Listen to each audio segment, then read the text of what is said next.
en la parte de queratinización que ya adelantamos un poquito. Entonces nos quedamos en la envoltura queratinizada, ¿verdad? ¿Se acuerdan? Nos quedamos en Sí, la Doc. parte de la queratina, Doc. Porque ya habíamos visto aquí que son las queratinas, que tienen esta estructura dividida en tres, por eso es tripartito. Tenían esta parte central, que es la de la hélice alfa con 310 aminoácidos, que es la más grande, y tiene una cabeza y una cola, que es donde van a actuar las proteasas para que cuando se necesite romper las queratinas, se rompen y entonces pues se permita tener una descamación normal. Yo les decía que el 95% de las queratinas que están dentro de las células están polarizadas o polimerizadas. Eso significa que tenían una situación con respecto a la célula. Que la diferencia era que en el epitelio de la piel, en las células de la piel, en los queratinocitos, esta queratina iba a tener esta disposición alrededor del núcleo, y entonces era pericitoplasmática, a diferencia de otros epitelios pavimentosos estratificados, como las mucosas o los epitelios pavimentosos de la vía respiratoria o digestiva, que iban a tener solamente las queratinas en la parte apical. ¿Qué más hablamos? Que tenían unas uniones específicas, que eso vamos a ver más claramente en un artículo que les tengo para el día de hoy, y que las queratinas en los queratinocitos iban a estar formando los filamentos intermedios, que tienen una pareja de queratinas. Algunos de estos filamentos de queratina tienen que actuar en la piel con la filagrina para que sean correctamente empaquetados, y en el cabello con la tricohialina. Entonces el cabello también está formado por queratinas. ¿Listo? Además, podíamos encontrar otras proteínas estructurales importantes que se iban a acoplar a estas queratinas, como las plectinas, las isoformas del antígeno del pemfigoide ampollar, ese es el nombre del antígeno, toma el nombre de la enfermedad, porque por la enfermedad se descubrió el antígeno, y con los desmosomas y hemidesmosomas, que iban a tener en su estructura las desmoplaquinas, las placofilinas y el antígeno también del pemfigoide. Este, mm, yo les dije que según en el estrato en el que se encontraba la célula, iba a tener diferentes componentes de queratinas. Entonces, en la capa basal íbamos a tener queratinas importantes en la mitosis, iban a ser la queratina 5 y la queratina 14, entonces siempre parejitas, ¿ya?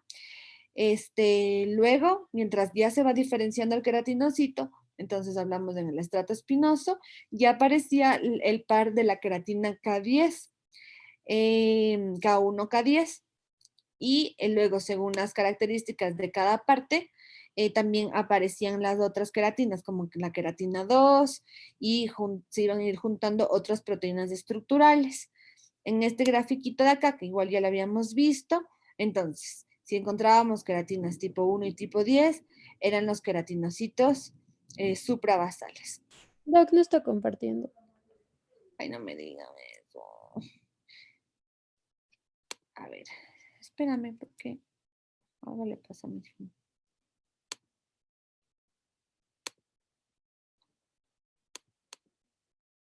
Ya. Entonces, ahorita lo que les estaba explicando era desde aquí. Ya, esto sí se acuerdan, ¿no es cierto? Ah, que eran las queratinas, ya, y la estructura de las queratinas, cómo estaban localizadas las queratinas.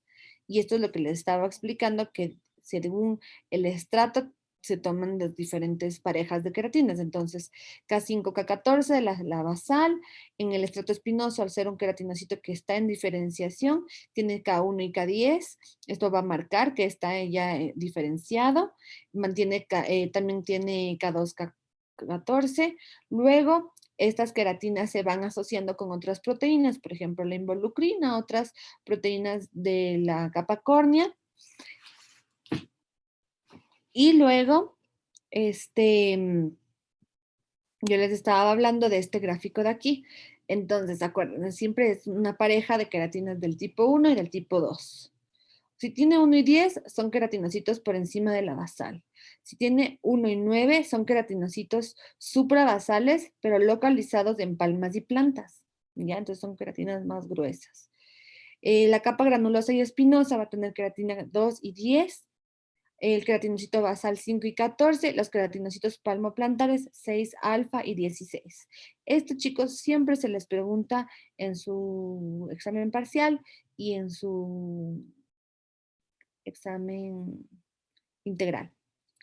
Entonces, ¿cuál es la función de la queratina? No es únicamente el soporte estructural, al ser el lugar de la unión de otros túbulos, de los microtúbulos o, por ejemplo, de las uniones intercelulares, sino que también se ha visto que pueden ayudar a regular la proliferación de la célula. Por eso es que en las capas suprabasales, que yo les decía, la pareja K1, K10, va a funcionar como un feedback para que se enlentezca esta multiplicación de las células de la capa basal. La K17, por ejemplo, ayuda en la regulación de la síntesis de proteínas, sobre todo cuando hay una herida. Además, las queratinas nos ayudan a distribuir de una manera organizada a la melanina para proteger el núcleo celular. También ayuda a distribuir organelas que tienen que ser polarizadas, por ejemplo, en la capa granulosa, a la cornificación, tienen que irse los gránulos de queratoyelina y los cuerpos lamelares hacia el norte o hacia el polo apical de la célula, entonces también les dirigen a las organelas, ¿ya? Y por ejemplo, en los folículos pilosos, la K17 promueve la fase anagénica, es decir, la fase de crecimiento del pelo, atenuando la apoptosis inducida por el factor de necrosis tumoral, entonces también regulan crecimiento. ¿Por qué va a ser importante entonces como finalidad del queratinocito formar la queratina? Porque lo que se quiere es lograr una correcta envoltura queratinizada que va a dar a la piel esta propiedad de barrera, ¿ya? Entonces, tiene que ser una barrera efectiva, pero al mismo tiempo tiene que ser mecánicamente elástica. ¿Qué nos pasa cuando la piel está muy seca o muy dura o muy gruesa? Con los movimientos se abren fisuras y ahí se pierde toda esta propiedad de ser una barrera. Entonces, tiene que haber elasticidad aportada en esta envoltura queratinizada. Estas queratinas con las proteínas de la envoltura van a lograr unas uniones cruzadas que tienen que ser covalentes y que se van a formar por debajo de la membrana plasmática del corneocito, ¿ya? Entonces, estas uniones cruzadas entre las queratinas van a permitir que el corneocito, que ya está todo aplanado y súper ancho y delgado, tenga una maleabilidad. Además, van a aumentar esta fase hidrofóbica extracelular gracias a que esta envoltura queratinizada tiene que cubrirse por unos lípidos especializados. Estos lípidos, ¿de dónde van a salir? De las organelas que ya se ven en la capa granulosa, estas organelas que se llaman cuerpos lamelares y que van a ser ricos en lípidos. ¿Ya? Las proteínas se unen por uniones cruzadas covalentes. Y luego estas uniones covalentes tienen que ser reemplazadas por las mismas proteínas estructurales. A la final, lo que se obtiene es una cubierta más o menos de 20 nanómetros que va a ser insoluble al agua y va a ser estable. Entonces, insoluble de cierta manera, ¿no? Porque yo les decía, si es que una piel está sumergida mucho tiempo en el agua, comienza a macerarse. Entonces, no es meramente una disolución de la queratina, pero sí comienza a afectarse la estructura. ¿Ya? Por eso si es que llueve o si es que estamos en la ducha o estamos en la piscina, no nos mezclamos, ¿no es cierto?, con el agua. Esta barrera tiene que tener esta característica de insolubilidad ante cierto tiempo. La estabilidad de la envoltura queratinizada va a estar dada por un gran número de uniones que van a ser formadas por epsilon gamma, glutamil, lisina, isopéptidos. Estas uniones de estas proteínas con lípidos van a estar reforzadas por los famosos puentes disulfuros. Estos puentes disulfuros entre queratinocito y queratinocito le van a dar esta estructura, esta característica es una estructura elástica, insoluble y al mismo tiempo reforzada. Las uniones de isopéptidos son catalizadas por la transglutaminasa que es una enzima dependiente del calcio. Es decir, las transglutaminasas a la final tienen que ir actuando para que se pueda remover la piel. Cuando ya está el tejido muerto, como se sigue queratinizando, tienen que desprenderse de estas células de una manera organizada, imperceptible, y esto se da gracias a las transglutaminasas, que van a mediar esta catalización, esta catálisis, perdón, de las uniones entre proteínas y lípidos. Esto permite que la cara exterior de la envoltura queratinizada esté unida a ceramidas y a otros lípidos especializados secretados por los mismos queratinocitos, gracias a los gránulos de la capa granulosa que tienen los cuerpos lamelares. Entonces, ¿qué es lo que va pasando? Estamos hablando de que se va queratinizando, va madurando este queratinocito. Miren cómo las queratinas se van haciendo diferentes, se van localizando de esta forma periplasmática y los tonofilamentos van teniendo cada vez más contacto con uniones intercelulares, hasta que en la capa granulosa se van a polarizar para poner todas las organelas necesarias para la formación de la envoltura córnea en la parte apical. Estos gránulos son los gránulos de queratoiolino y los cuerpos lamelares. Poniéndoles de esta forma en la parte apical, van a permitir que estos gránulos se fundan con la membrana citoplasmática, entonces van a fundirse la membrana de los orgánulos con la membrana de la célula y de esta forma se va a liberar el contenido de los gránulos hacia el exterior del queratinocito, que ya va a ser un corneocito. Entonces miren cómo de estos gránulos pintados de rojo, que son los que tienen lípidos, salen las ceramidas de una forma ordenada y van a ir rodeando al corneocito. Luego se formarán adecuadamente las uniones por la transglutaminasa entre las mismas proteínas y las mismas ceramidas, permitiendo esta envoltura córnea organizada. Entonces, ¿qué nomás está constituyendo la envoltura queratinizada? Además de las queratinas, tiene la loricrina, la involucrina, la filagrina, la elafina, cistatina A, cornifelina, proteínas ricas en prolina, proteínas S100 que se unen al calcio, proteínas de envoltura tardía, los mismos componentes de los desmosomas como son la desmoplaquina, emboplaquina y periplaquina, y las queratinas K1, K2 y K5. Em, Muchas de estos constituyentes proteicos del corneocito van a estar, su secuencia genómica va a estar agrupada en el brazo largo del cromosoma 1, entonces sería en esta localización 1q21. Muchas de estas proteínas se van a sintetizar a partir de precursores, entonces recuerden que el precursor de la filagrina es la profilagrina, y mediante la degradación proteolítica al final de la queratinización, pues se van a a formar estas proteínas como tales. Y se van a poder unir a los otros constituyentes sufriendo ciertas modificaciones. Además, estas proteínas están formadas por una estructura intrínseca tridimensional bien definida. Y todas estas van a ser sustratos de la transglutaminasa. Entonces, en todas estas proteínas puede actuar la transglutaminasa. Las más importantes de estas proteínas que sí necesito que se acuerden son la involucrina, la loricrina y la filagrina, porque son los componentes más caracterizados de la envoltura córnea. Entonces, la involucrina es sintetizada en el sustrato espinoso inmediatamente después de que ya el queratinocito expresa queratinas K1 y K10. Luego, además de esta involucrina, es el primer componente activado o incorporado en la envoltura córnea y se va a concentrar en la región más externa de la envoltura. La profilagrina y la loricrina se sintetizan como precursores, van a estar almacenados en los gránulos de queratohialina. La loricrina es el principal componente de la envoltura córnea, decimos hasta el 80%.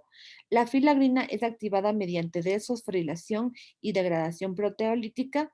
La filagrina es la que va a formar los fascículos de los filamentos intermedios en la capa granulosa tardía y además es degradada a aminoácidos que van a contribuir a lo que se conoce como el factor natural de hidratación que ayuda a la retención de agua en la barrera córnea. Entonces, miren en este detalle, esta sería una célula espinosa que ya pasa a ser granulosa. Miren cómo los tonofilamentos van colocando, haciendo que los gránulos se localicen en la parte apical. Ya, entonces aquí ya es una célula de la capa granulosa y adentro de estos gránulos que vendrían a ser los gránulos de queratohialina tenemos a la profilagrina. Esta proteína, gracias a la actividad de proteasas y del calcio, tiene que ser escindida en filagrina y otros pedacitos de aminoácidos, ¿ya? De estos pedacitos de aminoácidos van a salir los factores naturales de humectación, que son los NMF, el ácido urocánico, ¿ya? Y también otras proteínas que van a permitir la protección del estrato córneo de la radiación ultravioleta y de ciertos alérgenos, porque son los que van a brindar el correcto pH en esta capa.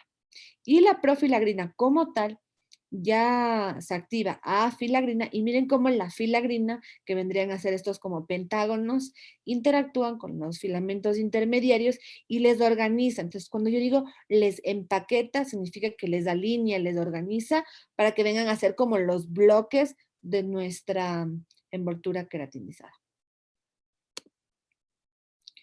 Y no se olviden que la envoltura córnea tiene que tener, además de la parte proteica, la parte lipídica, porque esa es la que más va a permitirnos actuar contra el agua, es decir, repeler el agua y que no suframos maceración tan fácilmente. Entonces, esta envoltura lipídica tiene que estar unida mediante enlaces covalentes, que les decía que son los enlaces disulfuro, tienen que rodear a los corneocitos, son los que van a formar esta matriz hidrófoba y son los que les van a dar sobre todo resistencia química a los corneocitos. Por eso, por ejemplo, en los bebés, han visto que las mamis les ponen vaselina en la nalga cuando les limpian, cuando usan pañal. ¿Se han fijado que a veces hacen eso? O la crema cero y este tipo de cremas para la zona del pañal, que son Sí, cosas para como evitar que grasosas. los bebés se escalden. Para que no se irriten. Exacto, de esta forma evitan. ¿Por qué? Porque están fomentando esta parte de la envoltura lipídica que va a ser sobre todo la que lucha contra los químicos. En la orina y en las heces, por ejemplo, en la orina hay un montón de urea, hay un montón de ácidos que van a lastimar a la piel si es que están mucho tiempo en contacto. Entonces, si nosotros añadimos cosas grasosas, vamos a repeler más este tipo de químicos, ¿ya? Y las heces, que en cambio tienden a ser muy alcalinas, también pueden irritar la forma del pañal. Entonces, ¿cómo se evita la pañalitis? Además de cambiar más veces el pañal, pues se suelen recetar estas cremas de barrera que les llamamos, ya que son cremas con muchos lípidos. ¿Y por qué? Tratando de remediar a nuestra propia naturaleza, que es tener una envoltura lipídica en nuestra barrera cutánea. ¿De dónde iba a salir esta barrera lipídica? De los cuerpos lamelares epidérmicos. Tenemos algunos sinónimos, ya entonces ustedes podrán encontrar según el libro que lean, Fitzpatrick, se llama el Cordero, aquí mi exposición, laminares, lamelares o cuerpos de Odland. Son lo mismo, ya son sinónimos de los otros gránulos de la, además, entonces, la célula de la granulosa no solamente tiene gránulos de queratohialina, sino también tiene estos cuerpos laminares o cuerpos de Odland, ya que son los que tienen los lípidos. Entonces ya comienzan a aparecer desde la capa espinosa superior y son más visibles en la capa granulosa, cuando yo les digo que la queratina en los tonofilamentos se organiza y hace que se localicen solamente apicalmente. Estos orgánulos son ricos en lípidos polares, en glucosfingolípidos, esteroles libres, fosfolípidos y enzimas catabólicas. También puede tener algunas proteínas como parte de las proteínas estructurales, pero no han sido tan estudiadas, ¿ok? En esta transición de la capa granulosa hasta hacerse la última capa, la capa córnea, el calcio va a participar para que estos gránulos migren hacia la membrana citoplasmática de la célula y se fundan las membranas y de esta forma, fundiendo las membranas, se logra secretar el contenido al espacio intercelular por esta exocitosis. Como los lípidos son polares, es decir, tienen una afinidad o una dirección, se van a ir colocando muy organizadamente alrededor de las proteínas de la capa córnea y luego van a ser convertidos a no polares para que se puedan distribuir como muy difusamente, ¿ya? Esto lo que permite es que se repela el agua sobre todo y es como cuando se hace una pared y se ponen los bloques y entre los bloques se pone el cemento. Ya vendría a ser como esa cosa pegajosa que va a permitir mayor unión entre las proteínas estructurales. Puede haber hidrólisis de los glucosfingolípidos, lo que va a generar ceramidas libres y los fosfolípidos se transforman en cambio a ácidos grasos libres. Entonces, cuando yo les pregunte cuáles son los principales lípidos que forman la envoltura córnea, ahí son las ceramidas y los ácidos grasos libres. Entonces, miren más o menos cómo quedaría. Este sería un corneocito, entonces ya sabemos que es una célula aplanada que ha perdido su núcleo, que tiene en su interior los filamentos intermedios de queratina empaquetados en la filagrina, ¿no es cierto? Que vendrían a ser como ladrillitos. Están unidos entre ellos por los corneodesmosomas, es el nombre de los desmosomas que se adquieren en esta capa. Y en el espacio intercelular vendría esta bicapa lipídica, una capa muy organizadita, polarizada, que se pega a la membrana del corneocito, es decir, a las proteínas estructurales que están aquí en todo este gran bloque, y las otras que pierden la polaridad y se distribuyen en todos los espacios, ¿ok? Entonces, esta sería la estructura de nuestra envoltura córnea y por eso es que es tan importante esta distribución, ya que es la que impide que irritantes, bacterias, hongos, virus penetren fácilmente la capa. ¿Qué es lo que sí penetraría por aquí? ¿Cómo yo hago que algo sí penetre? ¿Si le echo en agua o si le echo en grasa? En agua. No, más bien no En porque grasa. eso, en grasa. En agua no, porque la capa lipídica va a repeler el agua, va a ser hidrófoba, ¿sí? En cambio, si es que yo coloco, por ejemplo, yo quiero que mi cara absorba vitamina C. Si es que yo le pongo en una sustancia grasosa, va a ser mucho más fácil que penetre, porque si yo pongo lípido con lípido, es más fácil que poder atravesar estos como canales intercelulares. Y si es que yo quiero que atraviese la célula, bueno, primero, ¿para qué voy a querer que atraviese una célula muerta, no es cierto? Entonces, lo primero que yo necesito es un vehículo grasoso que pase en la capa córnea y luego que ya llegue a mis células vivas. Ahí sí, pues, tendría que ser algo más bien hidrofílico para que pasen las proteínas o que aproveche ciertos túbulos o ciertos poros que son importantes en la comunicación intercelular. Ahí está la lógica de los medicamentos. Por eso si yo les digo, ay, échate puré de zanahoria en la cara porque tiene full vitamina A y le va a sentar muy bien a tu piel. No tiene lógica, chicos. Se come la zanahoria y por salud va a mejorar todo, ¿no es cierto? Si se echan la zanahoria en la cara, no les sirve de nada. Están desperdiciando la zanahoria, ¿ok? Entonces no tiene mucha lógica eso de que te echas las cosas en la cara para que se nutra tu piel. No, no le nutres a tu piel así. Lo que sí puedo utilizar mi vía percutánea como para introducir medicamentos antifúngicos, corticoides, ciertos principios activos, pero a través de una sustancia grasosa, ¿sí? Para que de esta forma entre el principio activo. Entonces, un poquito más sobre la composición de lípidos de la envoltura córnea. Recuerden que el colesterol es el lípido más abundante en todo el cuerpo humano porque es el que va a formar las membranas lipídicas, ¿ya? Entonces, las membranas citoplasmáticas, las membranas celulares, ¿ya? Este de aquí, el colesterol, se sintetiza in situ a partir del acetato en el queratinocito gracias a la enzima hidroximetilglutaril coenzima A reductasa. Esa es la enzima que produce colesterol en las células de la piel para que esté organizadito en la membrana celular. Otras grasas importantes son los ácidos grasos libres, que los podemos encontrar de forma saturada o monoinsaturada y de cadena corta o cadena mediana y larga de 12 a 24 carbonos, y que su síntesis va a estar limitada por la acetil-CoA carboxilasa y la ácido graso sintasa.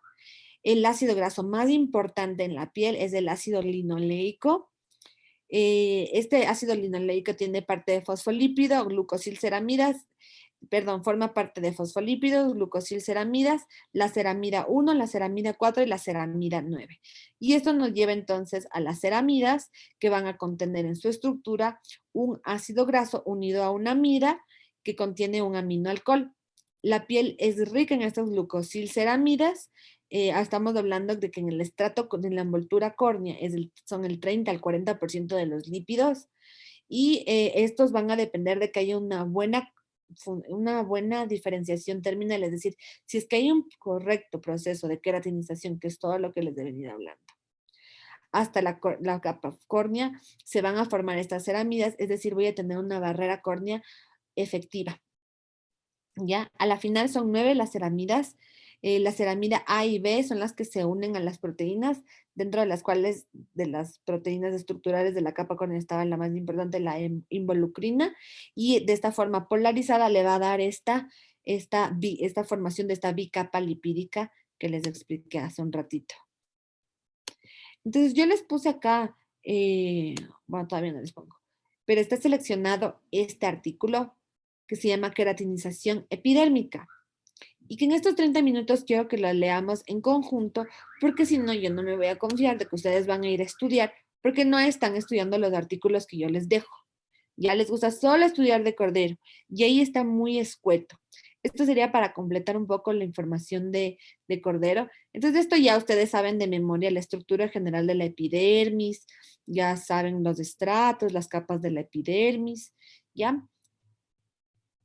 Esto vamos a leer ahorita en clase. Entonces yo voy a seleccionar a uno de ustedes y quiero que me lean este pie de página. Yo voy a escoger quién. A ver. Doc, ¿ya está subido eso? No, todavía no lo subo. Pero esto va en la prueba de la próxima semana que les tomo al inicio de la clase.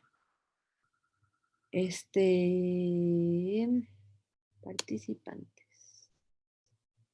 A ver, Germán Mora, Sí, Doc. por favor, ayúdanos leyendo este pie de página. De La figura 1. Sí. Ya. Figura 1. Esquema de la queratinización epidérmica.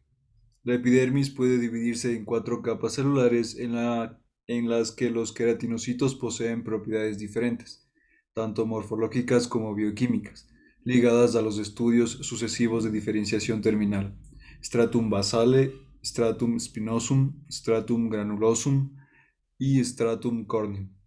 En el estrato basal anidan células madre ciclantes. Los queratinocitos basales forman haces poco densos de filamentos de queratinas K5 y K14.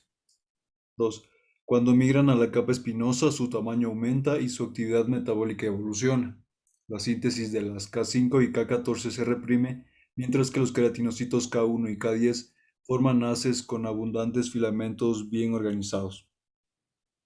La cohesión queratinocítica queda asegurada por numerosos desmosomas, los cuerpos laminares o queratinosomas, y a continuación los granos de queratohialina aparecen en la capa granulosa. Las células se alargan horizontalmente. Su permeabilidad membranosa aumenta, lo que favorece el aflujo intracelular de calcio y la activación de los transglutaminasas, responsables de la elaboración de la cubierta córnea. Las células pierden sus orgánulos, se condensan y se aplanan. En la capa córnea, así formada, los corneocitos se conectan entre sí mediante uniones adaptadas. Los corneodesmosomas los corneodesmosomas. Los espacios intercorneocíticos se sueldan mediante un cemento lipídico, procedente del contenido de los cuerpos laminares masivamente secretados en la interfase entre las capas nucleadas vivas y cornificadas. Bajo el efecto de enzimas catalíticas como la lipasa y proteasa, las células más superficiales se eliminan a continuación por descamación. Perfecto. Entonces yo les decía al inicio de esta clase, la anterior semana, que la queratinización busca como resultado la formación de la envoltura córnea, ¿ya? Entonces, en resumen, es todo lo que leyó su compañero. Yo voy a ir seleccionando algunas cosas y quiero que me expliquen ustedes, yo les voy diciendo quién. A ver, Alison Tapia. ¿Por qué decimos que en el estrato basal anidan estas células madres ciclantes?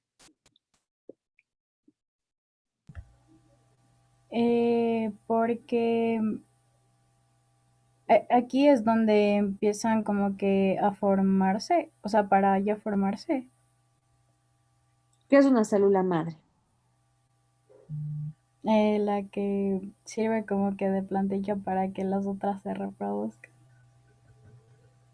Ya es una célula que va a tener una potencialmente va a poder cumplir mitosis, es decir, va a dar células hijas. Y yo les decía que las células madre podrían tener esta división simétrica o asimétrica, es decir, simétrica, dar dos hijas, y asimétrica, dar una que se quede como célula madre también y una célula hija. Lo normal era que sea asimétrica, es decir, una se queda en la basal y otra entra a diferenciación, ¿ok? Entonces, es un ciclo de mitosis, por eso les dice aquí ciclantes, ¿ya? Las células madres. ¿Y cuál era el porcentaje de células madres en la capa basal? O sea, de células que pueden hacer mitosis.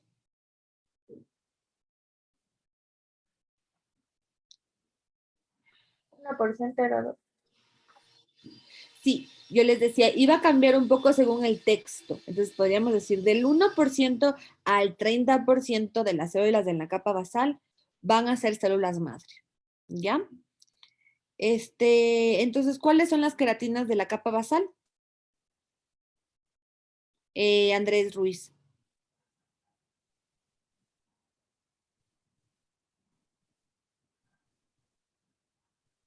La K5 y K14. Ya, muy bien. ¿Cuáles van a ser las queratinas del estrato espinoso para arriba, Camila Mantilla? Del estrato espinoso, ¿verdad? Sería K1, K10, K2 y K14, y de ahí de la granulosa K2. K2 y K4. De la granulosa es K2 y ya las proteínas estructurales. Ok, listo. Además, entonces por eso ustedes ven que las células van cambiando tanto en las características físicas, si la forma, el tamaño, el núcleo, los organelos, como también en sus componentes estructurales. Mientras más madura está la célula, más queratinas va adquiriendo y mejor organizadas se ven. Una de las formas de organización de las queratinas son en los tonofilamentos, ¿ya? Y estos tonofilamentos se van a unir a los desmosomas. ¿Se acuerdan el nombre de las proteínas de los desmosomas? De los componentes de los desmosomas.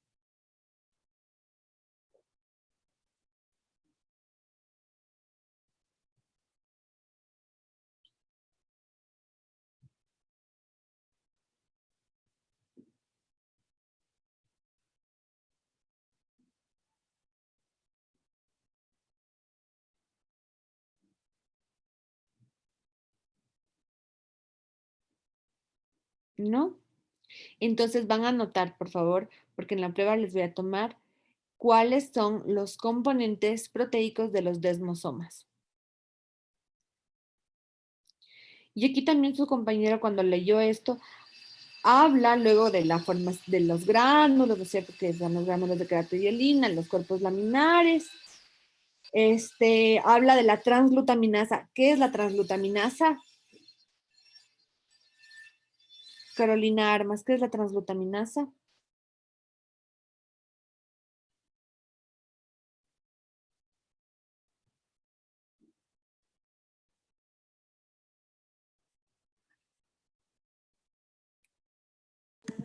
Era una enzima. Ya, ¿y qué iba a hacer esta enzima? Era para, nos ayudaba a lo que era la compactación, ¿verdad? Algo así. Sí, la compactación. Ya, Como se bueno, crea un pegamento, por la decirlo así. formación de las uniones de las estructuras en el estrato córneo, ¿no es cierto? En la envoltura córnea. ¿Y cuáles son las enzimas que nos van a permitir que haya una descamación normal? Que la descamación también es un proceso en la queratinización. Tiene que haber una descamación fisiológica. ¿Cuáles son las enzimas que nos van a permitir que estos corneocitos ya se separen, que se rompan los corneodesmosomas?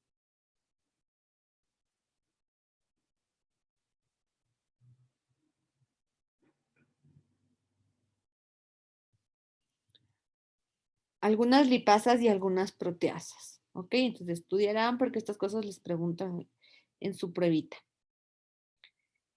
Esto nosotros ya sabemos como generalidades.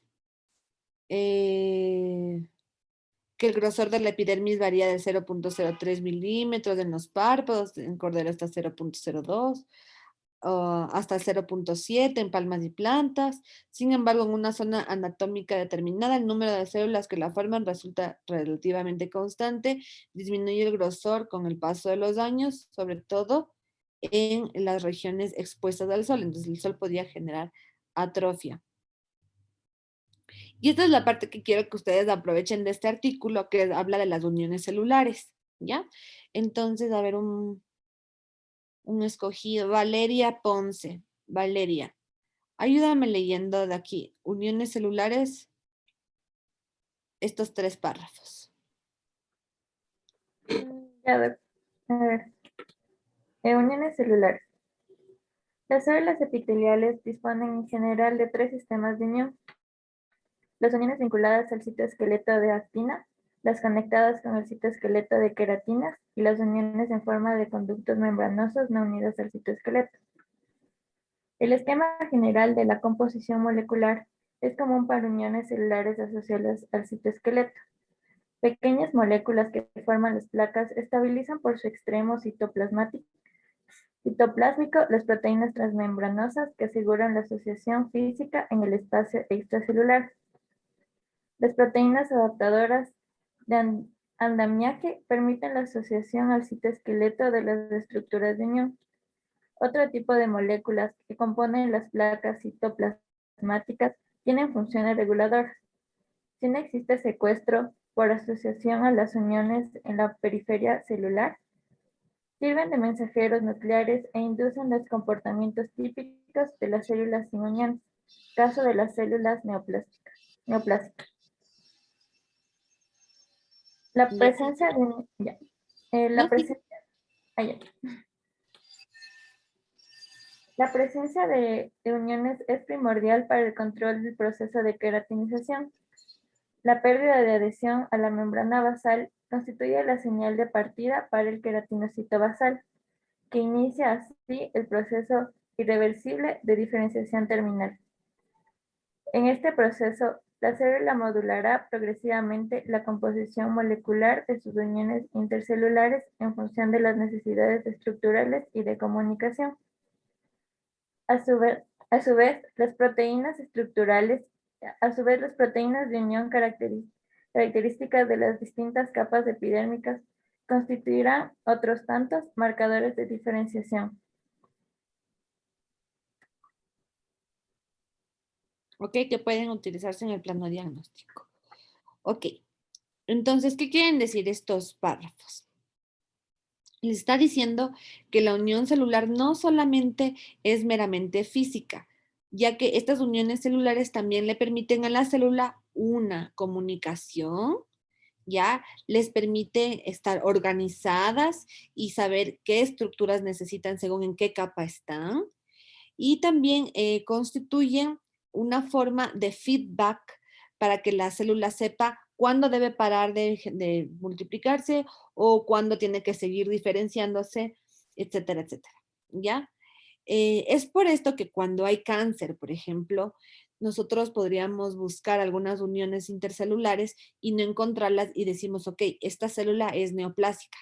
Es decir, esta célula tiene el potencial de hacerse maligno porque no se va a comunicar con sus células vecinas, no va a estar cumpliendo sus funciones porque no tienen ni idea cuáles son sus funciones, está en una crisis existencial, ¿ya? Y algún rato se suelta de ese tejido y nos puede dar metástasis, que es otra característica del cáncer. ¿Ok? Entonces esto solo es como que una introducción de que por qué son tan importantes las uniones celulares, sobre todo en el proceso de queratinización. A ver, ay. A ver, les leo yo esto y luego ya escojo a alguien más. Los sistemas de unión vinculados al citoesqueleto están presentes en los puntos de contacto célula matriz extracelular o en los contactos intercelulares, pero las familias de las proteínas de unión implicadas son diferentes en ambos casos. Entonces tenemos dos sistemas de unión. Unos que son del punto de contacto célula matriz, ¿ya? Y otros que son los contactos intercelulares, célula-célula. Se entendió eso, ¿no es cierto? Entonces vamos a hablar primero de las uniones célula matriz. Por favor, de escogido va a ser Milena Campos. Ya, a ver, contacto célula matriz extracelular. En el estrato basal, los queratinocitos están anclados en la unión dermoepidérmica por hemidesmosomas, adheridos a los filamentos de queratina, y por contactos focales, discretos que garantizan la conexión a los microfilamentos de actina. La membrana basal de la epidermis, parte central de la unión dermoepidérmica, está formada por proteínas matriciales, colágeno 4, fibronectina, laminina 5, denominada según la nueva nomenclatura laminina 332, nidogeno, proteoglucanos sintetizados por las células dérmicas y epidérmicas. El polo basal de los queratinocitos basales contribuye a la unión dermoepidérmica de algunas proteínas de unión, como la integrina alfa 6 beta 4 y el colágeno 16, BP 180.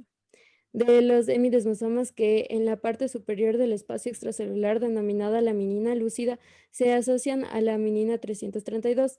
Aparte de los hemidesmosomas, las integrinas A2 beta 1, alfa 3 beta 1 y alfa B beta 5 encuentran en ese punto sus parejas moleculares como lamininas 332 y 331 e incluso vitronectina.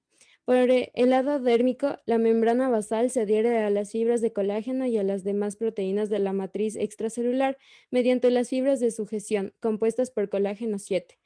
Esta distribución por niveles permite desde el punto de vista práctico localizar con precisión el punto de una posible separación. En las enfermedades ampollosas que afectan a la unión dermoepidérmica, esta cartografía molecular orienta eficazmente el diagnóstico. Ya. Entonces aquí lo que habló su compañera es de esta matriz extracelular importantísima donde se apoyan las células de la capa basal. Ya, entonces sabemos que las células de la capa basal se unen a la matriz de la membrana basal a partir de los hemidesmosomas. Y estos van a tener contactos focales y les está diciendo toda la variedad de proteínas que van a ver en esta zona. Esto vamos a ver de mejor manera cuando veamos membrana basal. Ya, ahí nos vamos a aprender toditos estos nombres. Siempre se lo aprenden, no se ofusquen. Es súper fácil cuando lo ven detalladamente. Pero lo que quiero que se guarden de aquí es que entonces el principal contacto de la célula del queratinocito con una matriz extracelular es en esta lámina basal, porque va a ser donde va a sujetarse toda la parte de la epidermis. Si en esta parte se sujeta bien, pues no habrán problemas de clivajes, de separaciones entre la epidermis y la dermis, ¿ya? Por eso miren que son un montón de proteínas estructurales, proteínas incluso grandes como colágenos, los diferentes tipos de colágenos, ¿ok? Ahora, puntos focales de adhesión, que son otros tipos de contactos célula matriz. ¿Quién va a leer aquí? Kelly Chicaiza. Los puntos focales de la adhesión. Los contactos focales se visualizan fácilmente en los queratinocitos cultivados in vitro, pero se detectan ultraestructural e in situ resulta muy delicada. Se trata de las estructuras transitorias cuya existencia en la epidermis humana solo se intuye por la colocalización de varias proteínas características como la cadena beta 1 de las integrinas transmembranosas. La vinculina, la talina y la actinina se asegura la acción con la F-actina y la sinasa de adherencia focal, FAC, que cataliza estas asociaciones moleculares. Recientemente, la caracterización de las causas del síndrome de Kindler ha aportado a la prueba sobre la existencia y la importancia funcional de los contactos focales en la epidermis humana. Así, la ausencia de kindlerina, una de las proteínas adaptadoras características de los contactos focales, causa la fragilidad de la unión dermoepidérmica con desprendimiento subepidérmico. Ok, entonces en este párrafo lo que les está diciendo es que existen unos puntos muy específicos de la adhesión célula matriz y que van a ser estudiadas solamente por cultivos de las células in vitro. Entonces imagínense, ustedes sacan células de la piel, le ponen en unos cultivos súper nutritivos, le siembran ahí estas células para que se reproduzcan y formen todo un tejido grandísimo, cosa que ustedes puedan sacar un sector y estudiarlo molecularmente o por microscopía electrónica, ¿ya? Y estas reuniones in situ son muy, muy delicadas, entonces son prácticamente transitorias. Y aquí entran en juego todas estas partes de otras proteínas, como son la cadena beta de la integrina transmembranosa, la vinculina, la talina, la actinina, que cuando estudiemos membrana basal, estas de aquí, ni siquiera les vamos a mencionar, ¿ya? Pero se sabe que sí pueden haber algunas enfermedades de estos puntos focales, por ejemplo, les pone aquí el ejemplo, síndrome de Kindler, que es cuando se afecta esta kindlerina 1, entonces si es que hay la ausencia de este punto tan específico, pues va a haber problemas de adhesión de la piel y van a haber manifestaciones tanto de atrofia, porque si no hay una buena adhesión, si no hay una buena unión celular, no hay una correcta queratinización, entonces estos pacientes tienen tanto atrofia como descolamiento de la piel o aparición de ampollas, ¿ya? Entonces les dice, hay cosas que son chiquitas en la matriz, que esas sí lo vamos a estudiar, y hay cosas que son ya muy específicas en la matriz, que sí se estudian, pero nosotros les vamos a dejar un poquito de lado, pero quiero que sepan que existen. Listo, vamos ya a estructuras un poquito más grandes. Vamos a hablar de los hemidesmosomas. Aquí va a leer Jorge Loor. Ya, doctora. Los hemidesmosomas. Los hemidesmosomas garantizan la adhesión estable de los queratinocitos a la membrana basal de la epidermis. La plectina y BP230, antígeno 230 cada del pemfigoide ampolloso, conectan con las queratinas sus proteínas transmembranosas. La integrina alfa 6 beta 4 y el colágeno 16 BP180, antígeno 180 del pemfigoide ampolloso. La fosforilación de los residuos de serina en la cadena beta 4, inducida por los factores de crecimiento, interfiere con la asociación de esta integrina a la pectina y lleva, por tanto, a la desunión de los hemidesmosomas. Se trata en este caso de un mecanismo fisiológico que permite, no dejar las cámaras, que permite a los queratinocitos abandonar el comportamiento basal. Muchas enfermedades ampollosas subepidérmicas se deben... Perdóname, ya te moví muy brusco. Ya, sí. Sigo. Ya. Muchas enfermedades ampollosas subepidérmicas se deben a la disfunción de las proteínas de los hemidesmosomas, tanto de naturaleza hereditaria como adquirida, y dan prueba de la importancia de estas estructuras para la homeostasia cutánea. Listo. Entonces, Aquí lo que leyó su compañero es que los hemidesmosomas son los encargados más macro, digamos, de la adhesión de los queratinocitos en antígeno, porque lo más probable es que esta proteína se la estudió al estudiar una enfermedad. Entonces ahí se la descubrió, ¿ya? Y por eso el nombre de la enfermedad junto a la proteína. Entonces se llama antígeno 230 kilodaltons del pemfigoide ampolloso. En resumen, la BP230, ¿ya? Entonces no se hagan bolas, no se asusten con esos nombres, por eso estamos leyendo juntos, porque uno lee esto y como que no tienes idea y te distraes un montón el cerebro, pero ya les explico, es solo un nombre, no se asusten, ¿ya?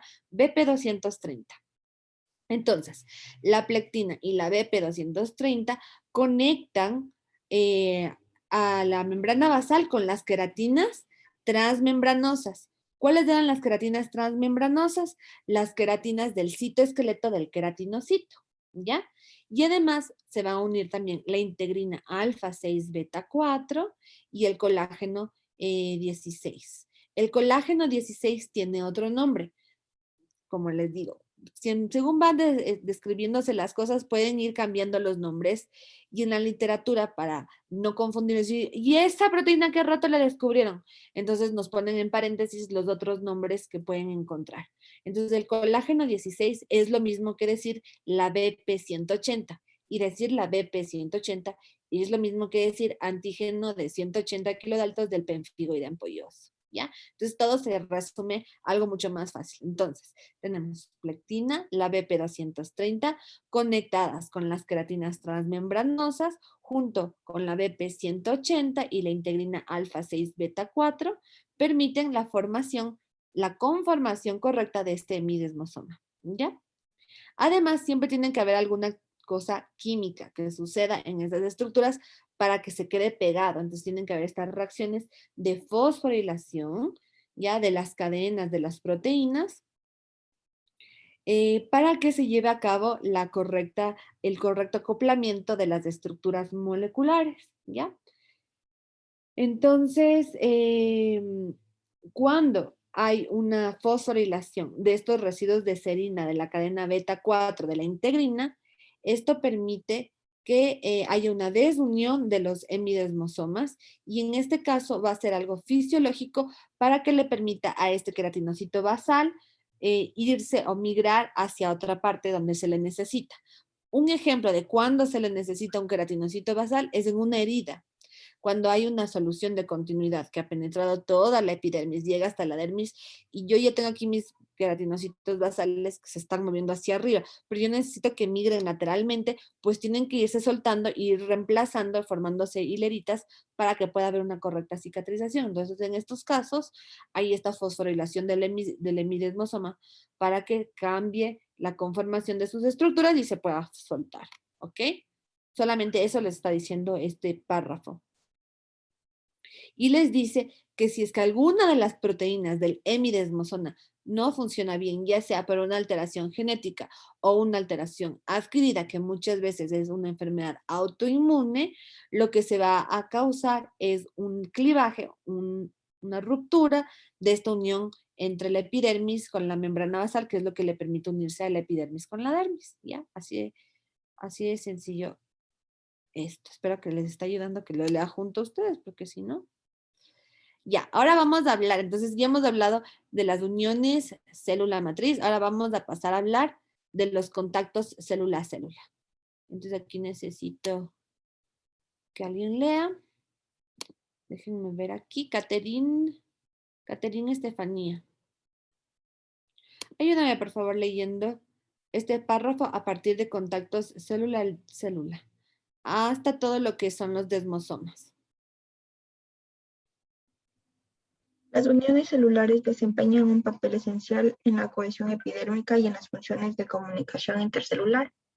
El grupo de las uniones de anclaje implicado en la cohesión mecánica de los tejidos está constituido por los desmosomas, que se asocian a los filamentos de citoesqueleto de queratina. Las uniones adherentes, por su parte, se asocian a los microfilamentos de actina. En ambos casos, las proteínas transmembranosas dependientes del calcio que forman estas uniones son las cadeninas desmosómicas o clásicas según el caso. Desmosomas. Son las uniones intercelulares más numerosas y sólidas, confieren a la epidermis sus excepcionales propiedades biomecánicas de elasticidad y resistencia.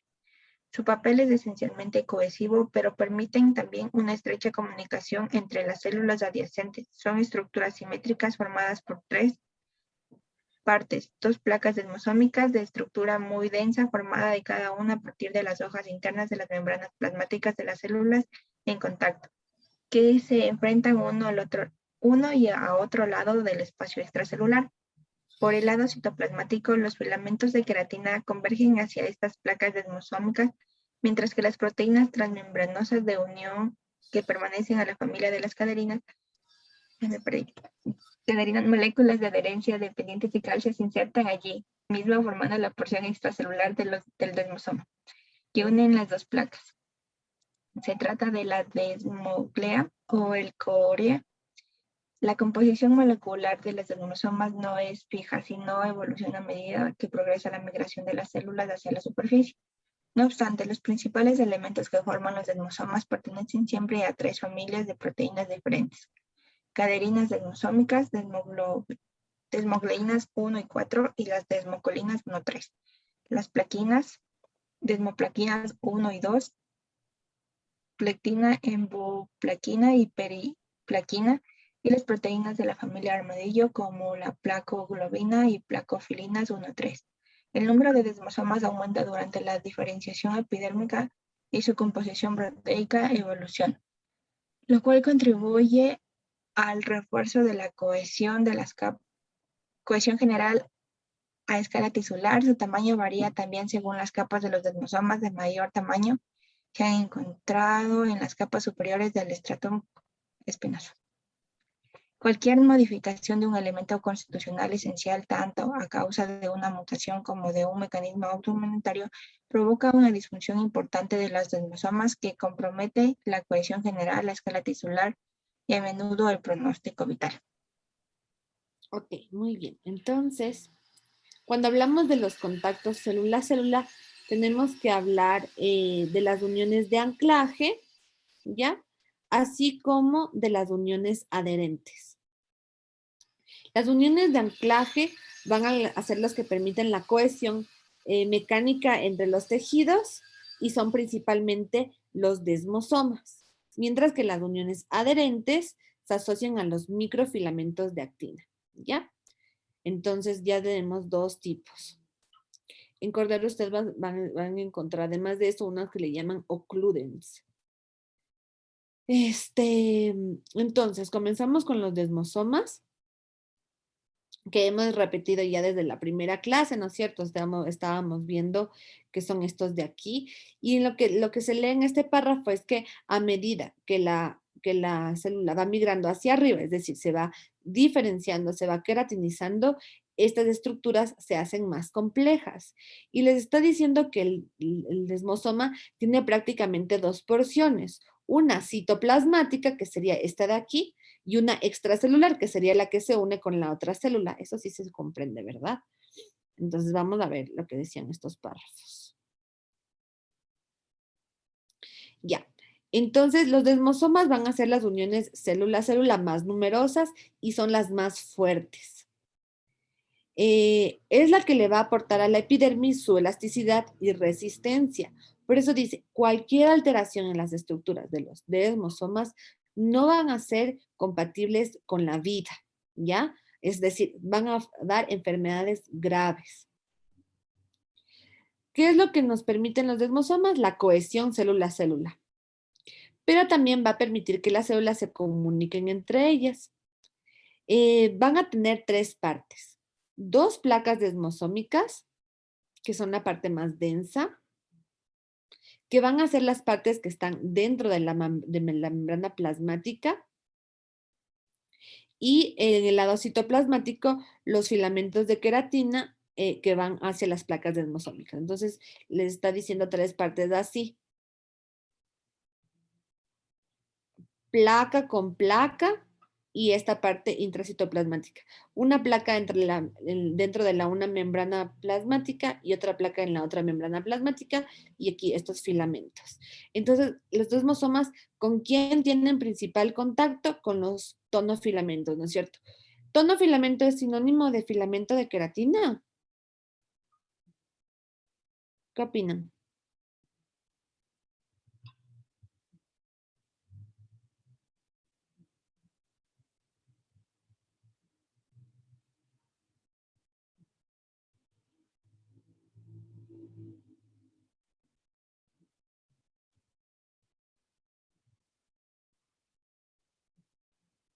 ¿Alguien que quiera decirme? Chicos, es lo mismo. Filamento de queratina es lo mismo que los tonofilamentos, ¿ya? Son sinónimos. A ver, ¿qué más dice aquí? Ah, y una vez más, van a depender también de calcio. Dice aquí les hablaba de esto de la desmoglea o el core, que va a ser la porción extracelular del desmosoma. Y esto es lo que va a permitir que se adhieran una placa desmosómica con la otra placa desmosómica. Entonces, la pega que tienen en la mitad es esta desmoglea o el core. Y les dice que la composición molecular del desmosoma no va a ser fija porque su complejidad varía según la queratinización, pero que en sí tenemos 3 familias de proteínas, y esto es lo que les dije yo que les iba a tomar en la próxima prueba. Entonces, son 3 familias de proteínas. En la primera familia están las caderinas y estarían aquí dentro, las desmogleínas y las desmocolinas, ¿ya? Luego tenemos a las plaquinas, están las desmoplaquinas, la plectina, la emboplaquina y la periplaquina. Y luego tenemos a las proteínas de la familia armadillo, que son la placoglobina y placofilina. Más o menos lo que les voy a preguntar aquí es si les digo, dígame cuáles son las proteínas estructurales y les pongo desmogleína, les pongo desmoplaquina y les pongo placoglobina y les pongo que me pongan la falsa, les pongo por ahí involucrina. Entonces ya saben que la involucrina no tiene nada que ver con el desmosoma, ¿ok? ¿Qué más? Y ya. ¿Alguna pregunta sobre los desmosomas?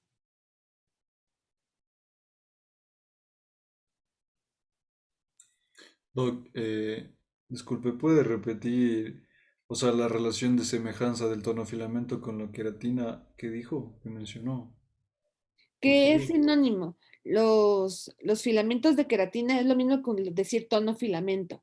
Ustedes van a leer en Cordero los tonofilamentos, pero es lo mismo que los filamentos de queratina. Y otros sinónimos son los filamentos intermediarios, que a veces les ponen como, incluso yo en mis exposiciones les pongo como FI, filamento intermediario. Entonces son sinónimos.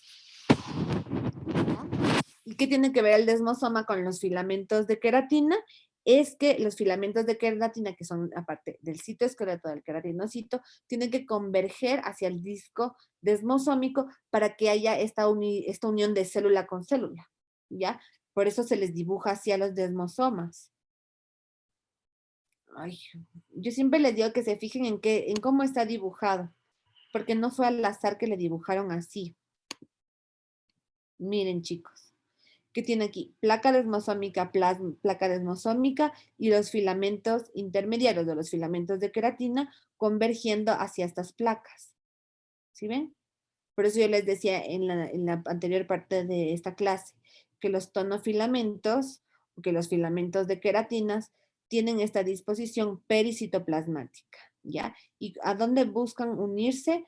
A los discos desmosómicos o placas desmosómicas. ¿Y qué hay entre placa desmosómica y placa desmosómica? Una desmoglea o core.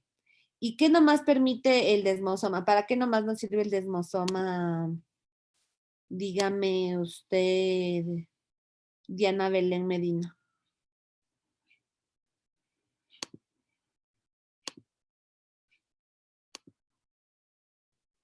¿Para qué sirve el desmosoma? ¿Cuál es la palabra clave ahí? Nos daba la resistencia y permitía la unión célula-célula. Ya, entonces la cohesión célula-célula, ¿y qué más?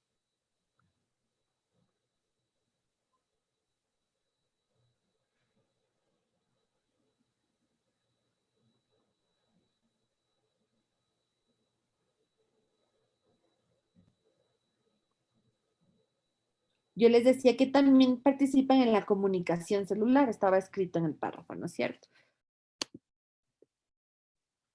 Ya. Entonces, cohesión, la principal, y también comunicación intercelular. Es la principal unión célula-célula. Ya. Vamos entonces, y yo les dije que los desmosomas eran parte de las uniones de anclaje y que también teníamos las otras uniones que eran las uniones adherentes. Aquí están las uniones adherentes. Entonces, alguien que por favor me ayude leyendo esto. Puede ser Andrés Villacrés. ¿Qué leíste? No, profe. Ya. ¿Desde qué parte? Ya, aquí, uniones adherentes. Todo este párrafo. Ya, uniones adherentes. Las uniones adherentes se parecen a los desmosomas, pero difieren desde el punto de vista bioquímico y funcional. Están constituidas por las caderinas clásicas, EP, asociadas a microfilamentos de actina, lo que les confiere propiedades de cohesión y señalización intercelular. En la epidermis humana, ha sido posible localizarlas gracias a la presencia de beta-cadenina, ya que comparten a menudo con los desmosomas otra proteína adaptadora, la placoglobina. La implicación de las uniones adherentes en la localización y formación de los desmosomas y uniones estrechas es muy probable, pero aún se discute. Queda por precisar su contribución en el proceso de diferenciación. Listo. Entonces aquí tenemos otro tipo de estas uniones. Las uniones adherentes tienen la misma función, la única cosa que es diferente es el punto de vista bioquímico y nos pone como funcional. ¿Por qué? Porque el desmosoma es más de cohesión y esta de aquí es más que de cohesión, de señalización intercelular, ¿ya? Entonces, aquí, ¿de qué están compuestas estas uniones adherentes? De las famosas caderinas y son la E y la P.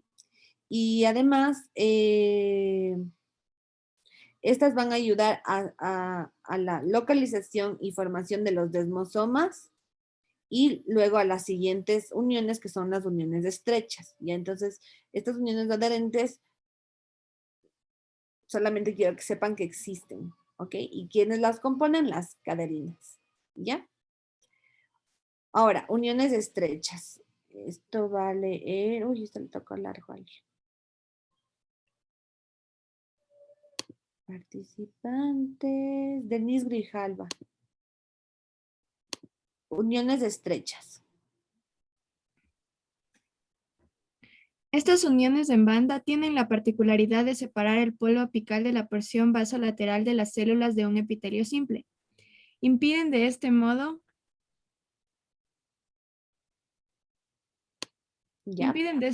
la difusión de líquidos a través de los espacios intercelulares y limitan los movimientos de las proteínas insertadas en las membranas plasmáticas, receptores, bombas, etc. Su existencia en la epidermis se ha discutido durante mucho tiempo, ya que a pesar de la expresión de proteínas típicas transmembranosas como las claudinas, la ocludina y las moléculas adherentes de unión HAM o de placas como SO1, ZO1, ZO2, ZO3, MUP1 y simplequina, la visualización morfológica y funcional no es evidente en este epitelio. Datos recientes sugieren la presencia de las uniones estrechas en el perímetro de los queratinocitos más superficiales de la capa granulosa, donde contribuirían al refuerzo y regulación de la barrera naciente del stratum corneum. La formación de estas uniones asociadas a los filamentos de actina depende de la presencia de las caderinas clásicas. Su función en la epidermis humana sigue siendo objeto de controversia. Los ratones transgénicos cuyo gen de claudina 1 están invalidado presentan a menudo una alteración de la estaqueidad de la barrera córnea, que provoca la muerte rápida de los ratoncillos recién nacidos. En el ser humano, la única consecuencia de la ausencia de claudina 1 observa en el síndrome Nietzsche, ictiosis neonatal y colangitis esclerosante. Es la hiperkeratosis compensatoria de la epidermis y el problema principal radica en los epitelios simples. Además, las hileras típicas de las uniones estrechas pueden evidenciarse en los queratinocitos espinosos en procesos patológicos, en enfermedades ampollosas, por ejemplo, en la inmersión experimental o bajo la influencia de agresiones que comprometen la eficacia de la barrera epidérmica. Este sistema de uniones podrían, pues, constituir un mecanismo auxiliar destinado a atenuar las insuficiencias de la función protectora de la capa córnea. Ok, muchas gracias. Entonces, ¿qué estamos viendo aquí? Que estas uniones estrechas también van a unirse a los microfilamentos de actina, igual que las uniones adherentes, pero que no se ha logrado explicar si realmente existen en la piel. ¿Pero por qué les mencionamos? Porque sabemos que si es que se dañan, igual no son compatibles con la vida. No les hemos logrado ver, caracterizar también, pero sí por medio de la enfermedad se sabe que existen y que lo normal es que existan. ¿Listo? Estas donde van a estar localizadas justamente en esta barrera en que la parte apical se vuelva lateral para que no haya la distribución de los fluidos y en la parte interna el movimiento de otras estructuras transmembrana, ya de las membranas plasmáticas. Entonces, si es que vemos en el dibujo, ¿dónde será que les dibujaron a estas benditas uniones tight junctions? ¿Cómo era el nombre en español? No, déjenme ver. Uniones estrechas, tight junctions, ¿ya? Uniones estrechas. Ustedes ya acá, en este gráfico, vendrían a ser, no está aquí, vendrían a ser como esquineras, como que están en la esquina, sobre todo en la parte más superficial de los epitelios. Y estas van a ser importantes en otros epitelios simples. En la piel tal vez, solamente en las partes más superficiales, ¿ya? ¿Alguna pregunta sobre estas? ¿No? Y bueno, y teníamos que las que la van a conformar iban a ser las claudinas, ¿no es cierto? Déjame ver si dicen más. Estas de aquí. Proteínas típicas son las claudinas. Perdón, chicos. Las claudinas, la ocludina y las moléculas adherentes, todas estas, JAM o de placas. En Cordero ustedes van a encontrar la claudina, en estas de aquí, van a poner así, claudina, ya, entonces la principal.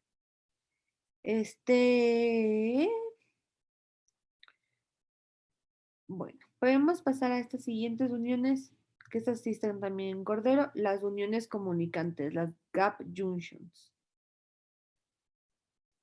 A ver, este párrafo totote.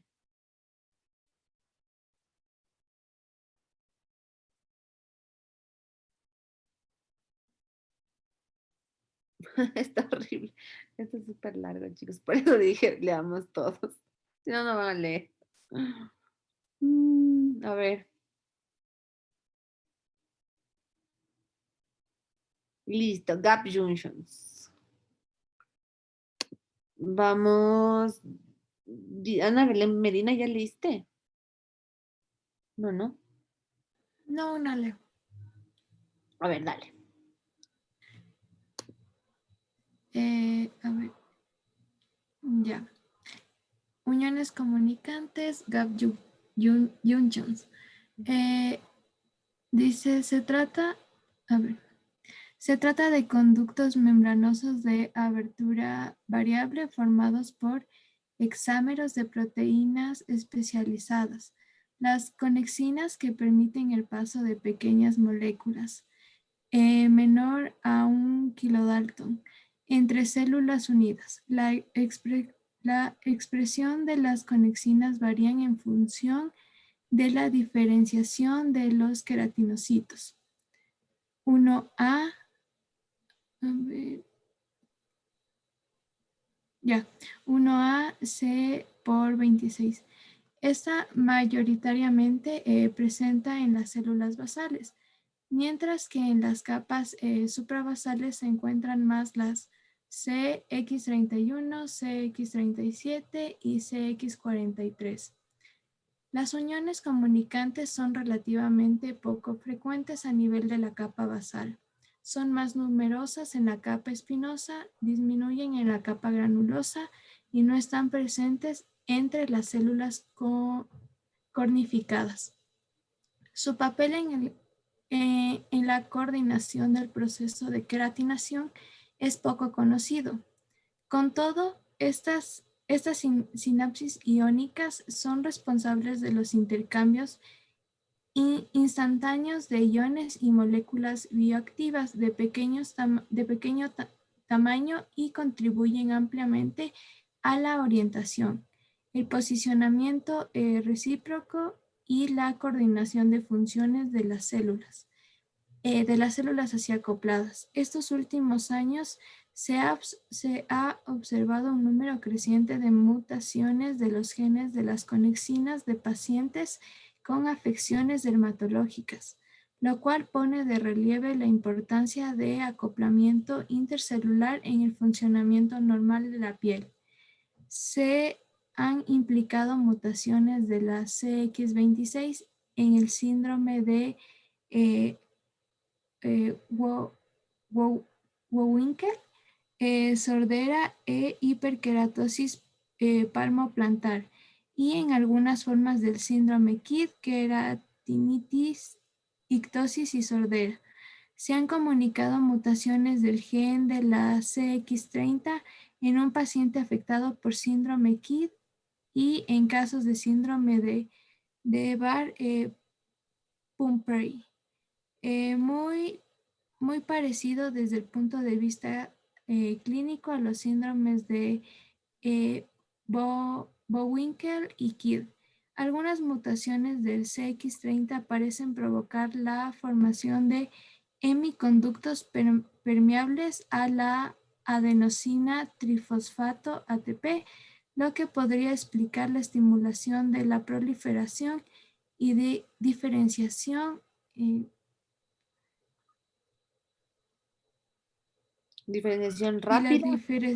rápida de los queratinocitos en el síndrome de Clustone, hiperkeratosis pulmonar, distrofia de las uñas y alopecia. La eritrokeratodermia variable, placas hiperkeratósicas sobre un fondo eritematoso. Una genodermatosis acompañada de sordera leve se asocia a mutaciones de CX30.3 y CX31. Ok, entonces, ¿qué nos tenemos que grabar de estas uniones comunicantes o GAP-JUP?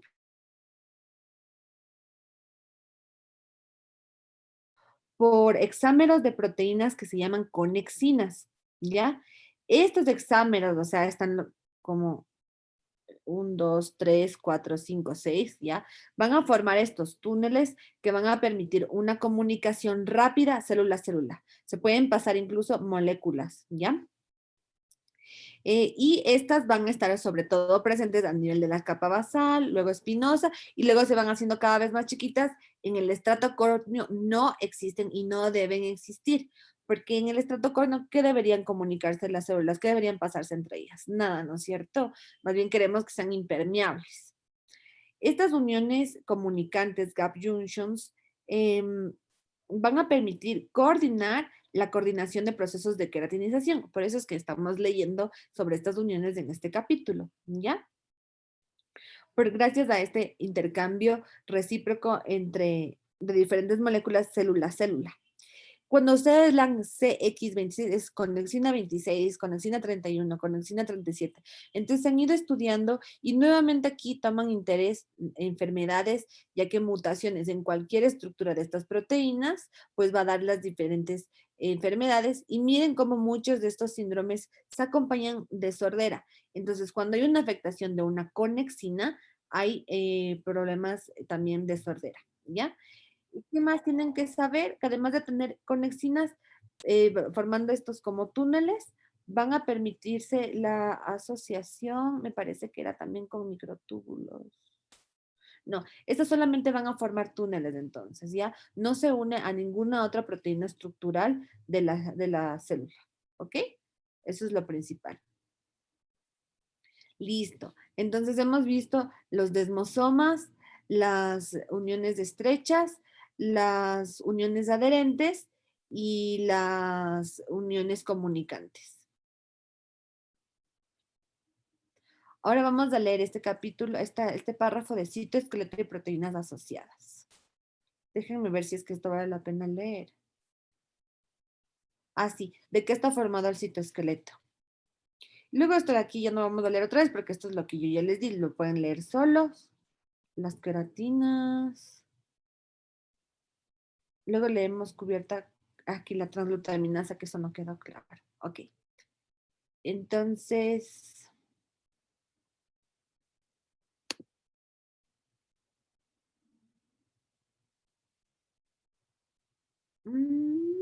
Fernanda Ramírez. Ya, el citoesqueleto queratinocítico está formado por 3 sistemas estructurales: los microtúbulos, los macrofilamentos de actina y los filamentos intermedios de queratina. Como sucede en los demás tipos celulares, el sistema tubular participa en el transporte intracelular guiado y desempeña un papel esencial en las divisiones, mientras que los macrofilamentos de actina parecen participar en los movimientos celulares, incluidos los desplazamientos a través de las capas epidérmicas.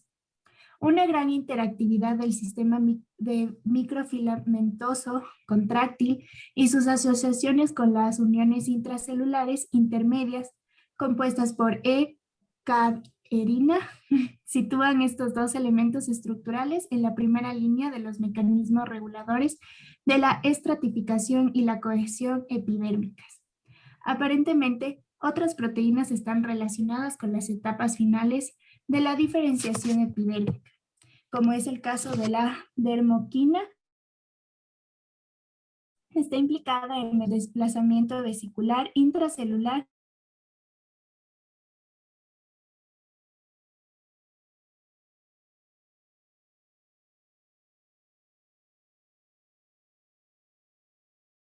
lactina 3 y una lactina ubicua y pleiotrópica. Ok.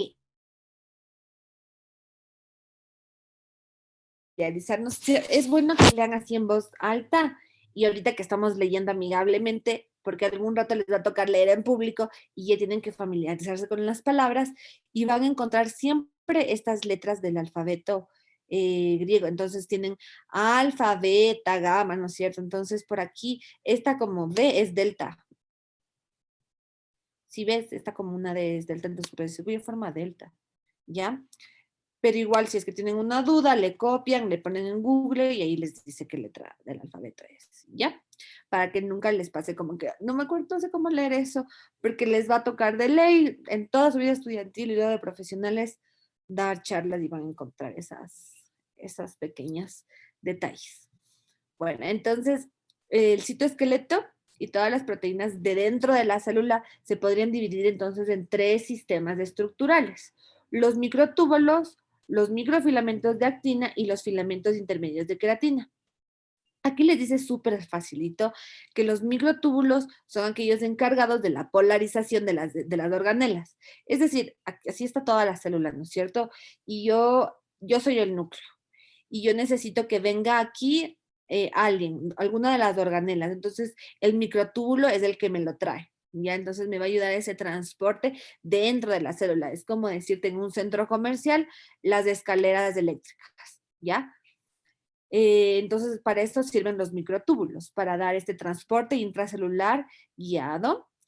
Tenemos los microfilamentos de actina, entonces dicen, no se supone que solo actina, miosina, célula muscular. No, en las otras células también pueden haber filamentos de actina, sobre todo porque la célula no está totalmente paralizada, no es totalmente rígida. Tiene ciertos movimientos, como decir que se alargue, que se ensanche, ¿ya? Y tiene que haber un gasto de energía y un movimiento de las proteínas. Entonces ahí va a estar la actina. Y la otra que sí es la parte más estructural, que van a ser los filamentos intermedios de queratina, que yo les decía que era lo mismo que filamentos de queratina o los tonofilamentos. Y ya sabemos que están formados por una parejita de queratinas. ¿Ya? Dicen también aquí, donde se hacía un poco de lío su compañera por tantos nombres raros, que por ejemplo pueden haber proteínas que también que formen parte del citoesqueleto, pero nos van a ayudar a la diferenciación de cada una de las capas epidérmicas. Por eso les digo y les repito varias veces que mientras en los diferentes estratos del queratinocito va madurando, también se va diferenciando tanto en estructura como en función. Entonces, por ejemplo, hay el caso de la dermoquina, que dice cuya forma delta está implicada en el desplazamiento vesicular intracelular y cuyas formas beta y gamma se encuentran intensamente expresadas y secretadas por el queratinocito granuloso e interactúan con la lectina 3, una lectina ubicua y pleiotrópica, es decir, una proteína que va a funcionar en varias funciones intracelulares, ¿ya?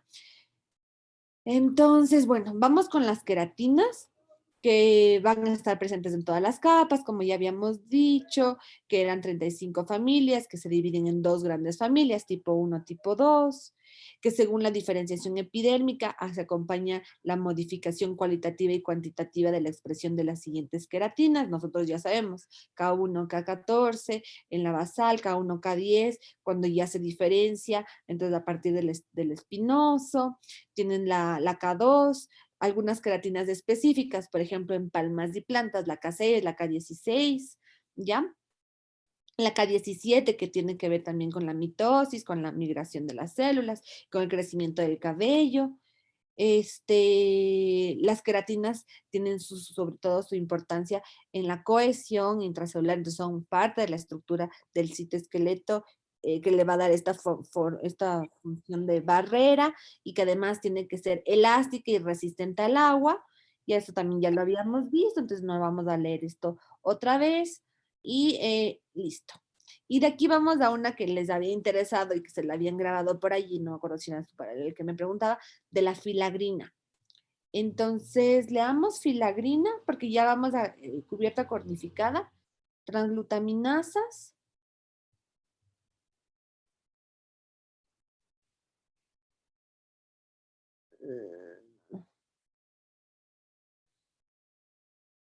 Aquí está el calcio.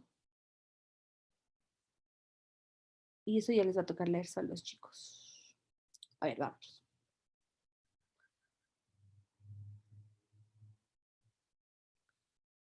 A ver, chicos, la filagrina. Que alguien me ayude, por favor, leyendo este párrafo. La polifilagrina, precursor de la filagrina, es un gran complejo proteico de 500 kilodaltons, interesantemente fosforilado, que se acumula en los granos de queratohialina de los queratinocitos de la capa granulada. Durante la cornificación, las proteasas de serina desfosforilan y descomponen este complejo en moléculas individuales de filagrina de 37 kilodaltons. Esta proteína tiene la capacidad de incorporar y reticular los filamentos intermedios de queratina en paquetes comprimidos, lo que confiere a los corneocitos el aspecto condensado que los caracteriza. La semivida de la filagrina es muy corta, de 6 horas. 3 peptidilargininas desaminasas están implicadas en la conversión de los residuos de arginina en citrulina sobre la filagrina y sobre las queratinas a las cuales se asocia. Esta etapa contribuye a la disociación de los elementos desaminados y permite una rápida degradación de la filagrina en numerosos aminoácidos hidrófilos que participan por su presencia en masa en la retención de agua y en consecuencia en la hidratación de la capa córnea, factor natural de hidratación. Se han descrito recientemente varias mutaciones del gen que codifica la profilagrina. La ausencia de su producto ha podido incriminarse como causa de disfunción de la capa córnea en la ictiosis vulgar, la sequedad cutánea, cirrosis o en la dermatitis atópica, ya que la falta de hidratación de los corneocitos conduce también a una mayor permeabilidad del stratum corneum frente a los alérgenos potenciales. Entre los productos de degradación de la filalagrina se encuentra el ácido urocánico, molécula implicada en la fotoprotección y la inmunosupresión. La ausencia puede favorecer a la respuesta inmunitaria.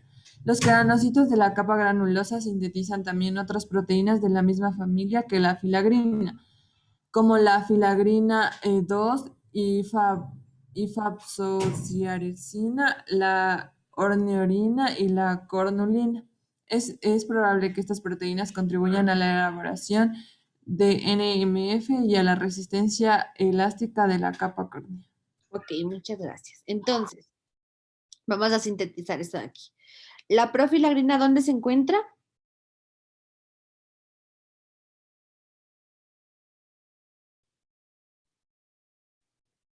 Si no entendieron eso, no entendieron nada. ¿En qué gránulos?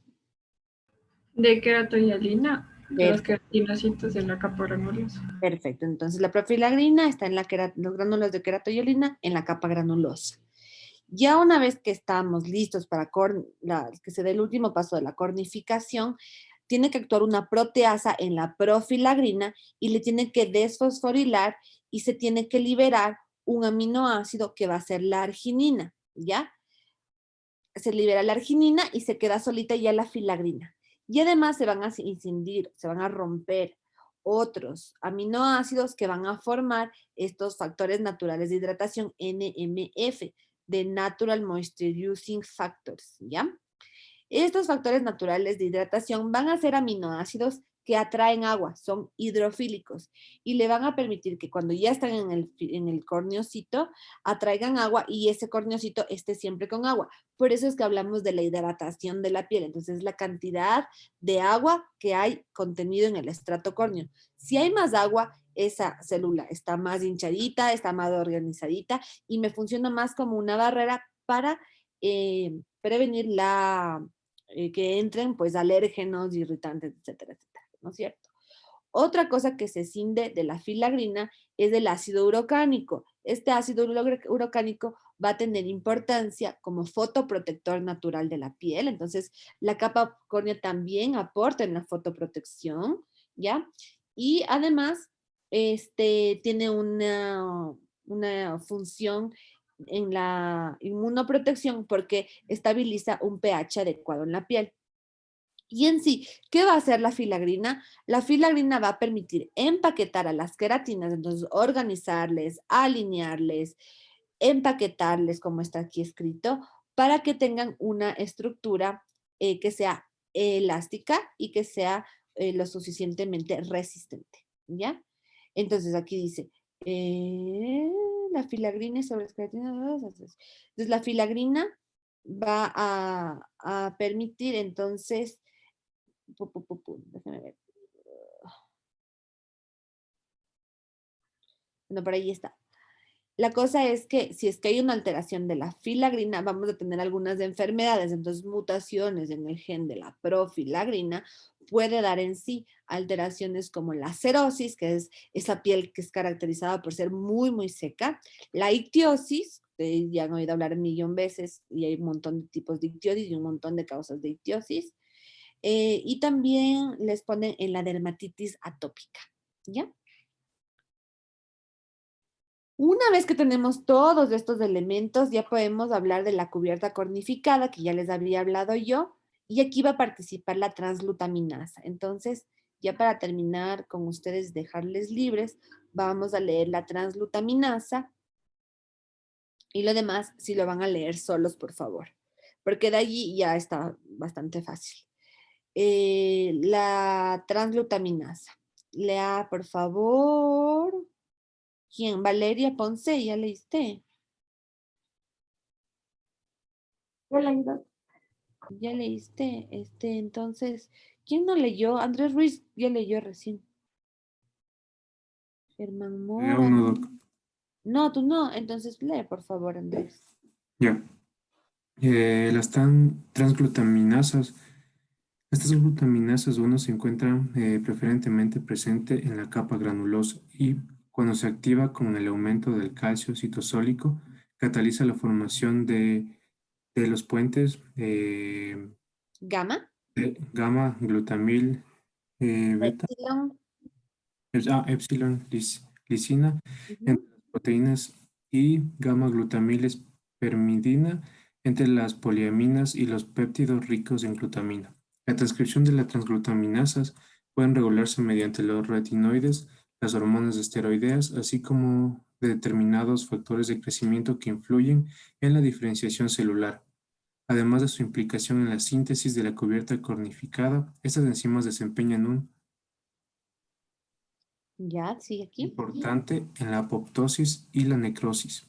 Estabilizan las células degradadas reticulando los compuestos intracelulares y previniendo su dispersión antes de la fagocitosis. Ok, muchas gracias. Entonces, esta famosa enzima transglutaminasa, que ya está desde la capa granulosa, pero se activa recién en el estrato córneo, gracias al calcio de dentro de la célula, va a permitir la unión de estos puentes entre estas terminales de las proteínas, de las poliaminas y de los péptidos ricos en glutamina. Entonces, en sí, todo lo que interviene en la envoltura proteica, ¿ya? Aquí les dice que la transcripción, o sea, para que se genere más o menos transglutaminasa, va a haber una dependencia con los retinoides. Entonces, ¿qué son los retinoides? Por ejemplo, el adapaleno, el ácido retinoico, la isotretinoína por vía oral, un montón de cosas que utilizamos los dermatólogos, que para el acné, que para hacer peelings, que para el envejecimiento, que lo que buscan es modificar un poco esa transglutaminasa para promover más o menos la diferenciación celular, porque no solo actúa en la formación de un correcto estrato córneo, sino también nos va a ir modificando la diferenciación de las células. ¿Listo? Entonces, por eso es que por medio de un montón de medicamentos, incluso los corticoides tópicos, les podemos modificar. Miren una vez más cómo el calcio es tan importante para la actividad de tanto estructuras intracelulares como enzimas que aquí actuarían ya a nivel de la envoltura.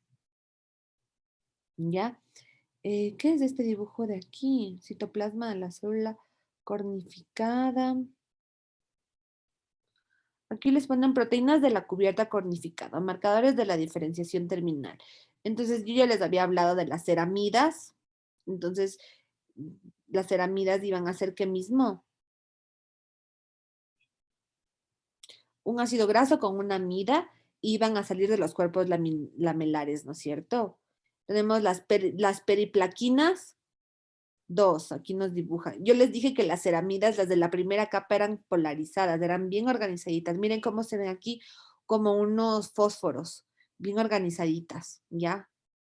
Y luego tienen aquí dos, ya las proteínas que se van a ir empaquetando en todo lo que es la membrana plasmática del corneocito con las estructuras del interior del corneocito, que serían las queratinas. Entonces tenemos a la periplaquina, entonces esta bolita, pequeñas proteínas ricas en prolina, donde se iba a unir la transglutaminasa, algunas proteínas de la envoltura que quedan atrapadas. Miren los filamentos de queratina cómo les dibujan, ¿ya? Y aquí les ponen el número 10, la filagrina. Miren cómo la filagrina permite empacar, ¿sí? Organizar estos filamentos intermedios o queratinas, ¿ya? ¿Qué más? Aquí una vez más, un esquema de los cambios de las queratinas. Esto ya nosotros lo habíamos visto, esto ya sabemos. Los cuerpos lamilares ustedes ya saben, pero estudienlos, por favor, para su prueba. Esto de aquí, composición de la cubierta cornificada. Aquí les va a hablar de todos esos precursores que yo les puse en mi exposición como que en una lista. La involucrina, la periplaquina, la emboplaquina, ¿ok? de aquí que me importaría que lean y que lo repasen bien. Los cuerpos lamilares, ¿ya? Porque yo les dije que de los cuerpos lamilares iban a salir todos estos lípidos de la envoltura córnea, pero también iban a haber algunas enzimas que permitan el acoplamiento de estos lípidos con la envoltura córnea. Entonces, cualquier alteración en alguno de estos genes igual iba a poder desencadenar una ictiosis. Los lípidos, ya les dije que iban a ser el cemento lipídico que permita la unión de estas estructuras, de estas proteínas estructurales que forman como ladrillitos entre sí para formar esta parte hidrófoba. Entonces, esto está resumido acá. Aquí un poquito de matriz extracelular. Ya, entonces aquí les habla de los protoglucanos y el hialuronano.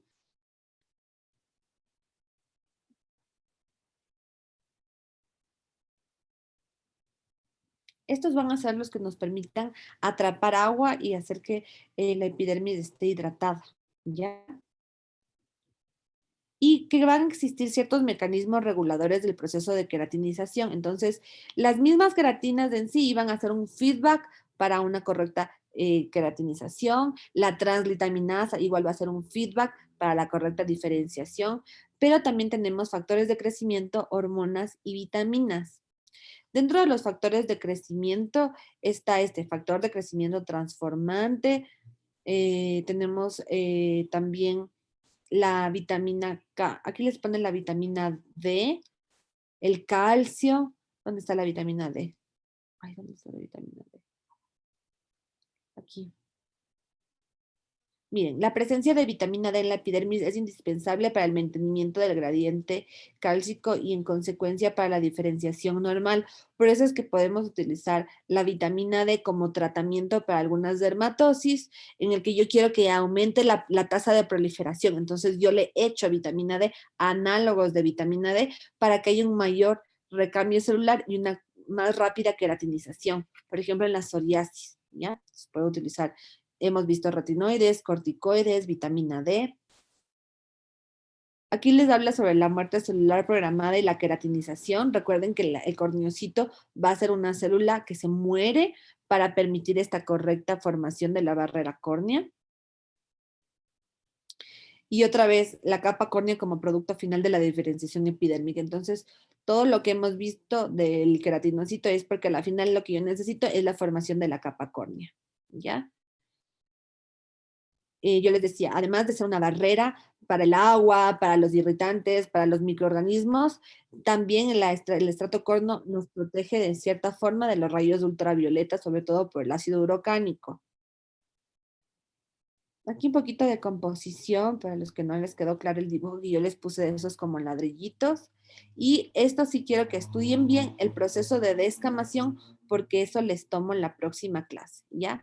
Que eso no les puse yo en mi exposición, ni ahorita no la alcanzamos a revisar, pero por favor lean por sí solitos, al menos, chicos, la descamación, ¿ya? ¿Cómo se da la descamación?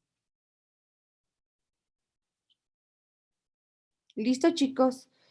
Entonces acabamos del artículo con descamación. Sí, eso sería todo, ¿ok? ¿Alguna pregunta sobre todo el proceso de queratinización? Largo, ¿no?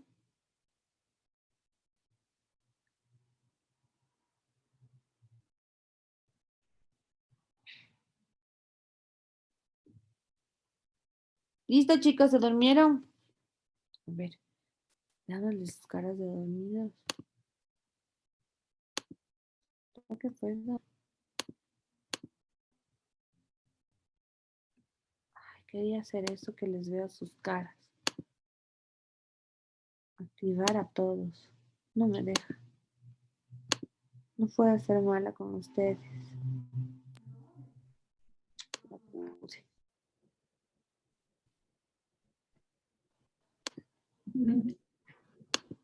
¿Ya se despertaron? A ver, vayan saliéndose y el que está dormido es el que se sale al último. Doc, una pregunta antes de salirnos. Dime. ¿Cómo quedan las notas o cuando nos sube las notas del primer parcial? ¿Es 10 de la prueba? de esa prueba que les tomé, de la pruebita que tienen. Ajá. 20 del trabajo en grupo y la prueba final, el parcial sobre 20.